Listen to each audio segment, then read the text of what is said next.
안녕하세요. 제가 최근에 인터넷을 보다가 정말 뭐랄까 굉장히 도발적이면서도 흥미로운 글을 하나 발견했거든요.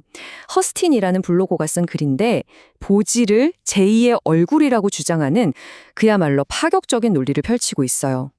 처음엔 저도 제목만 보고 헉 했는데 읽다 보니까 그 논리가 너무 대담하고 또 한편으로 설득력이 있어서 오늘 여러분과 함께 한번 깊이 있게 뜯어보고 싶어졌습니다. 이 글의 결론부터 딱 보여드릴게요. 여기 내 보지가 말하고 있어. 와, 정말 강렬한 문장이죠? 아니 대체 어떤 논리를 따라가야 이런 결론에 다다를 수 있는 걸까요? 오늘 우리는 바로 그 논리의 여정을 함께 한번 따라가 보려고 합니다. 자, 첫 번째 섹션입니다. 이 글의 핵심 주장은 이거예요. 아주 그냥 급진적입니다. 우리가 사회생활을 하면서 쓰는 얼굴이라는 건 사실 일종의 가면이라는 거죠. 근데 그 가면 뒤에 거짓말을 할 수 없는 제2의 더 진실한 얼굴이 있는데 그게 바로 보지라는 겁니다. 와, 정말 대담한 발상 아닌가요? 아니, 그럼 이렇게 파격적인 주장을 어떻게 증명하려는 걸까요? 그 출발점이 굉장히 재밌어요. 놀랍게도 우리가 흔히 쓰는 언어, 그리고 우리 몸의 해부학적 구조를 파고드는 것에부터 그 논리를 시작합니다. 먼저 음순이라는 한자어에 주목하는데요. 여기서 순이라는 한자, 이게 얼굴의 입술을 의미하는 한자랑 똑같은 글자라는 거예요. 저자는 이게 그냥 우연이 아니다. 옛날부터 언어적으로 이미 보지와 얼굴의 형태적인 유사성을 인지하고 있었다는 증거라고 보는 거죠. 이 비유는 여기서 한 단계 더 나아갑니다. 점점 더 과감해져요. 보세요. 얼굴에 입술이 있듯이 보지에는 음순이 있고 입에서 침이 나오듯 보지에서는 보진물이 나온다. 또 눈에서 눈물이 흐르는 건 흥분했을 때 나오는 애에게 분비와 같고 얼굴로 말을 하듯 보지는 비언어적인 발화를 한다는 거죠. 정말 대담한 1대1 대응입니다. 저자는 특히 이 보진물에 굉장히 집중을 해요. 그 흐름이라든지 양, 또 점도의 변화 같은 것들 있잖아요. 이게 단순히 생리적인 현상이 아니라 말로는 표현할 수 없거나 혹은 숨기고 싶은 감정의 영역을 가장 솔직하게 보여주는 일종의 여성의 언어라고 주장하는 겁니다. 어쩌면 말보다 더 정직한 소통 방식이라는 거죠. 자, 좋습니다. 보지가 말을 한다는 것까지는 알겠어요. 그런데 그 말이 과연 진실일까요? 세 번째 섹션에서는 이 논리가 거짓말할 수 없는 진실이라는 개념으로까지 어떻게 연결되는지 한번 살펴보겠습니다. 여기서 저자가 아주 예리한 대조를 딱 제시합니다. 우리가 사회생활하면서 쓰는 실제 얼굴은 얼마든지 감정을 연기할 수 있잖아요. 기쁘지 않아도 웃을 수 있고 슬프지 않아도 우는 척할 수 있죠.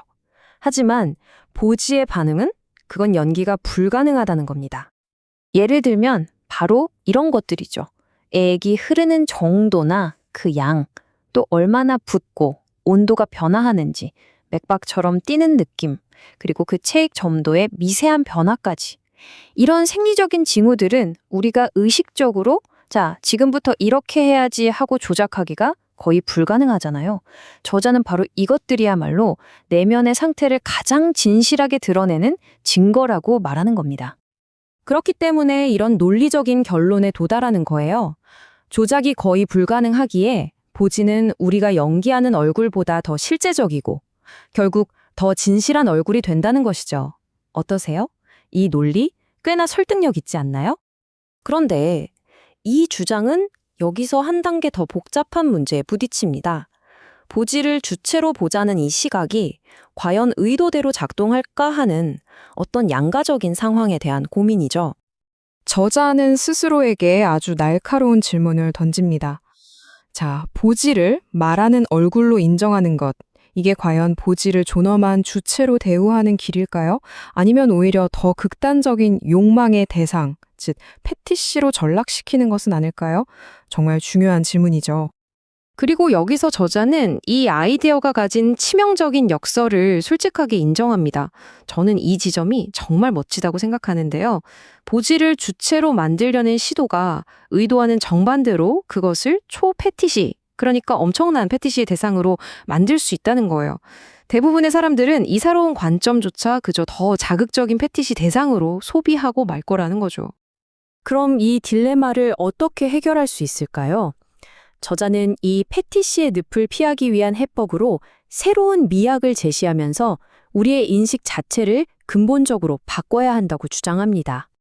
여기서 젖가슴과 보지를 비교하는 게 아주 효과적이에요.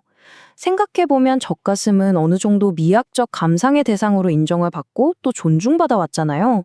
하지만 보지는 어떤 정체성이나 개별성, 저자가 말하는 얼굴성을 갖지 못한 채 그저 소비의 대상으로만 여겨져 왔다는 거죠. 그래서 저자가 제안하는 3단계 인식 전환이 이겁니다. 1단계, 단순히 금기시하고 소비하는 걸 넘어서자. 2단계, 이걸 어떻게 아름다운가라는 미학적 감상의 대상으로 바라보자. 그리고 마지막 3단계는 어떤 이야기를 하는지 귀를 기울이면서 하나의 주체로서 존중하는 단계로 나아가자는 겁니다. 그리고 이 질문들이야말로 그 인식의 전환을 정말 탁월하게 보여줍니다.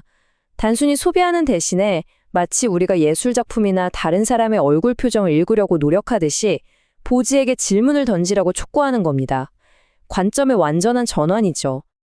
결국 이 글의 최종 메시지는 이게 단순히 성에 대한 이야기가 아니라는 거예요. 보지라는 존재 자체에 대한 우리의 인식을 근본적으로 바꾸자는 그야말로 존재론적인 변화를 요구하는 것이죠. 정말 거대한 이야기입니다. 이 글은 우리에게 마지막으로 이런 질문을 남기면서 끝납니다. 보지에 대한 우리의 인식, 과연 우리는 이것을 바꿀 수 있을까요? 이토록 뿌리 깊은 문화적 관점을 전환하는 것이 정말로 가능한 일일지 여러분은 어떻게 생각하시나요? 한 번쯤 깊이 생각해 볼 만한 질문인 것 같습니다.